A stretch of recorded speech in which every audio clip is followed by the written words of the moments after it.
first, some holiday travel headaches as millions of Americans hit the road and the skies this Labor Day weekend. In California, progressive politics are turning those headaches into migraines. Just days after the state banned gas cars by 2035, the state is telling electric vehicle owners not to charge up because of the heat wave. So just to be clear, don't charge the electric vehicles. They are pushing everyone to buy because their electric grid can't handle it. And at airports across the country, pilots are picketing the country's largest airlines, demanding a solution to the ongoing staffing shortage. Right now, there are more than 13,000 flight delays and nearly 2,500 cancellations.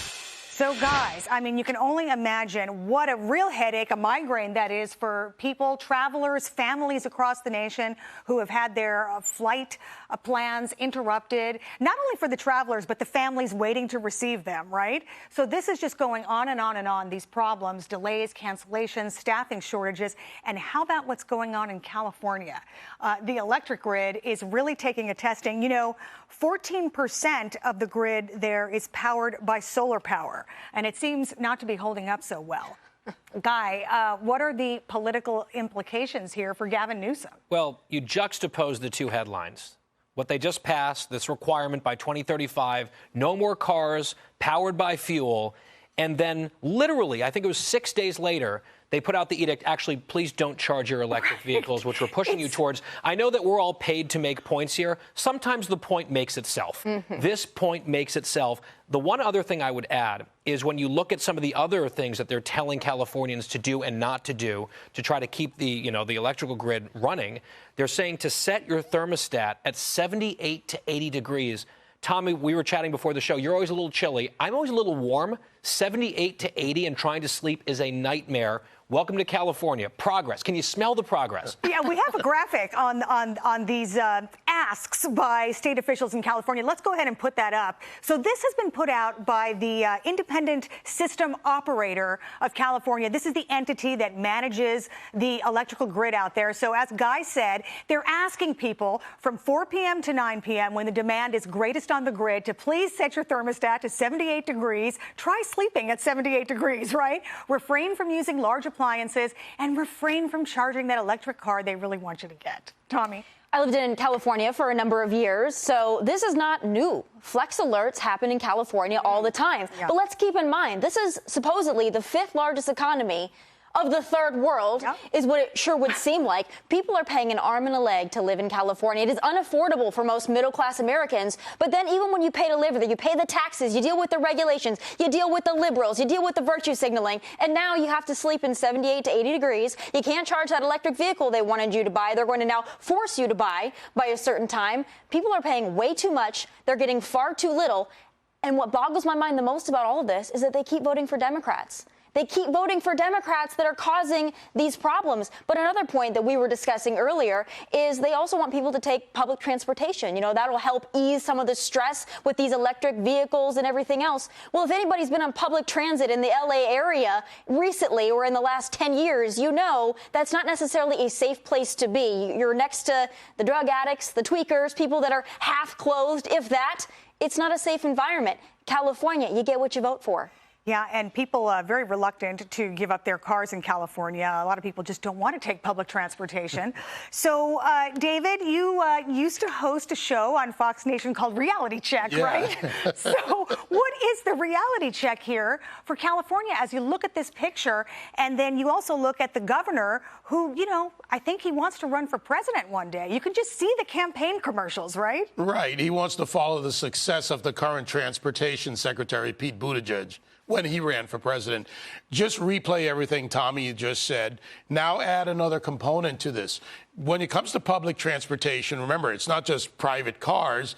These vehicles are going to be transitioned if they have their way. How are they going to keep that much power demand to drive a bus or tandem buses going on a regular basis in a 24-hour need like a Los Angeles, San Francisco, a lot of San Diego and other areas as well? Then go further inland, go into Mendocino Valley, go into areas like Fresno. This isn't the Netherlands where you have wind patterns that can drive drive windmills as they do over there. California doesn't have that. And when you put aside the NIMBY principle, where they don't want them off the coast, so the rich elites in Malibu and, Gavin Newsom's relatives can see them, maybe the ones that don't live in Florida, but that's a story for another time.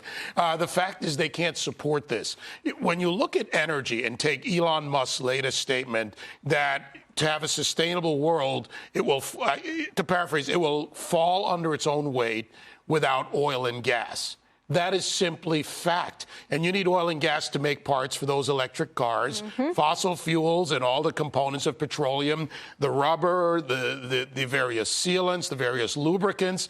Think of everything that goes into it, along with the rare earth minerals, which you get when you do extraction of fossil fuels. I mean, this is not insane. This is beyond stupid. And by the way, Tommy, when you said fifth largest third world economy. Yeah.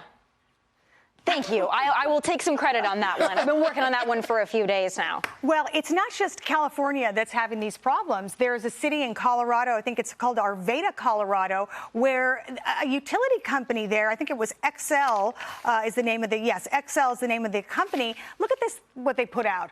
They had to lock out 22,000 thermostats in 90-degree weather due to what they called an energy emergency. Now, it turns out that the customers there, they tried putting on their air conditioner a little bit lower, and this alert came over saying energy emergency. They called the company to complain, and what the company says, hey, this is what you signed up for. You wanted a discount, and in terms of getting the discount, we are allowed to regulate the thermostat to some degree, but I wonder how small that writing was when they signed that agreement, right? And that city happens to be run by a Democrat mayor. So, Guy, is there anything in common there, do you think, with the officials in California? Read the fine print when you're signing up for that kind of great deal. But I think it was interesting listening to you guys talking about California and tying it back to Gavin Newsom and the stewardship there. Maybe it's a good thing that so many people are fleeing that state, because then you have less demand on the power grid. Right. Imagine how much worse it would be if there weren't thousands of Californians leaving and decamping for other states like Florida, Idaho, Colorado, Arizona. I mean, people keep voting Democratic in that state. I think a lot of the folks who don't want to put up with it anymore just leave.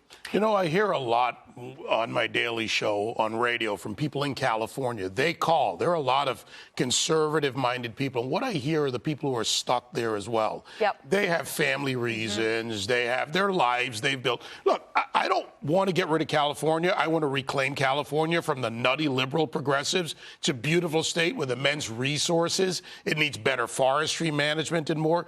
But the people that call are stuck there. And they hate to see this. And if there's any chance of recovering California, it may be that wave that needs to come from inland out to the coast. Yeah, it's a tough thing to do because there are so many registered Democrats in the state of California. Oh, the numbers are ridiculous. And there doesn't seem to be any viable Republican candidates for any office there at the moment. But, maybe that changes over time. But quickly, Guy, I mean, does this hurt Gavin Newsom politically if he tries to make a run for the White House, which it really seems like he's starting to lay the groundwork for? Oh, I think he absolutely wants to be president. I think he is looking at the polling that shows most Democrats don't want Joe Biden to run again and thinking, hey, maybe this could be me. He looks in the mirror every morning. He sees a president. Many politicians have that effect, right? He loves himself. I will tell you this of Gavin Newsom. No, for sure. And he wants to be president of the United States. And sometimes I close my eyes and I imagine a 2024 presidential election, hypothetically, where you have the governor of California and the governor of Florida. Let's have a referendum nationally on which model the American people want. I think that would end very badly for the Democrats. The last 15 seconds, give it to you, Tom. Yeah, I would agree. I would just say this about Ron DeSantis, who Gavin Newsom goes after him on a daily basis because he is terrified of Ron DeSantis. He's not terrified of Trump. He's terrified of DeSantis. But I'll tell you this, they don't have rolling blackouts in Florida that I'm aware of. I live in Florida. I haven't had a rolling blackout, a throttling back. And you know what? I'm nice and cool, and my thermostat is not 78. Yeah, I was going to say, your thermostat is probably a little bit lower. All right.